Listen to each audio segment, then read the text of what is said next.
Hi, I'm Patrick Chalmers. I'm the author of Fraudcast News, How Bad Journalism Supports Our Bogus Democracies. That's it there. I'm going to do a little reading here for the people at Real Media for their conference in February the 28th in Manchester. This is from my findings from my experience as a journalist, foreign correspondent for Reuters for 11 years. And some of the conclusions I came to about democracy as a result of my experience. This is from the introduction, page 24. For all the rhetoric on democracy from our political leaders and elite classes generally, the realities are starkly different. Representative democracy, basically the chance to vote for a handful of candidates as our leaders every few years, is a farce. It gives we the people an illusion of influence but no real power. Money, acting via private channels, corporations and financial markets, crowds out the political power vacuum in our absence. Nowhere has that been more obvious than in the rolling financial crisis of 2007 and since. The financial deregulation begun in earnest under Ronald Reagan and Margaret Thatcher in the 1980s grew all the more furious through subsequent administrations right and left in both Washington and Westminster. Those two centres matter more than any others for their virtual stranglehold on global finance. The cumulative effects of deregulation and near-abandonment of political checks and oversights gave progressively freer rein to markets. Only a few of the banks behind the epic crash and grab of 2007 went bust. The others, including some of the biggest gamblers, got massive state bailouts at our collective expense. Nothing in the official responses so far has mended the underlying regulatory problems that caused the crisis or sorted the failures of governance that let them take place.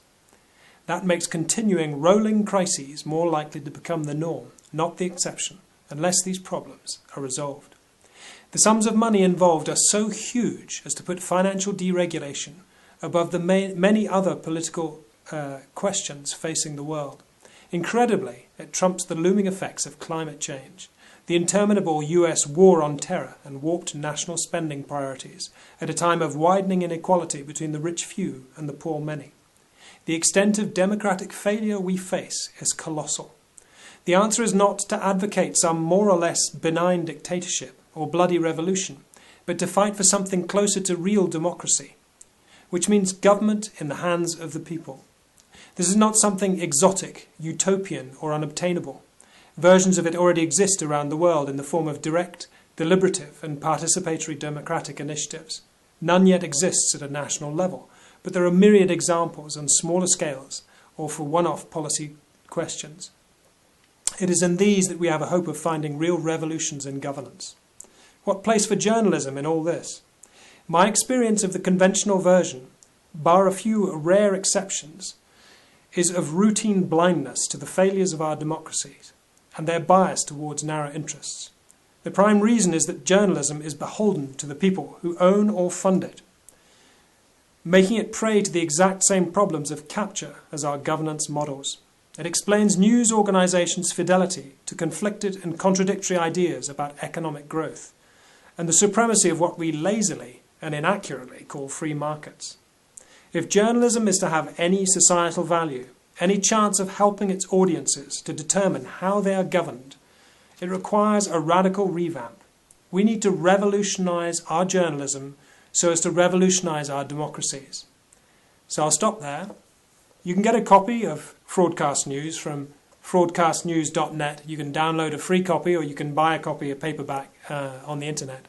But equally, you can go to Real Media's meeting on the 28th of February in Manchester. So if you're interested in your politics, if you're interested in the way you're governed, really regardless of what your opinions are and how you at the moment are thinking about voting, you need to understand your media and you need to find out ways of getting better media, more intelligent conversations about governance. So Real Media, I'd love to be there. I can't be, but I wish it all the very best of luck.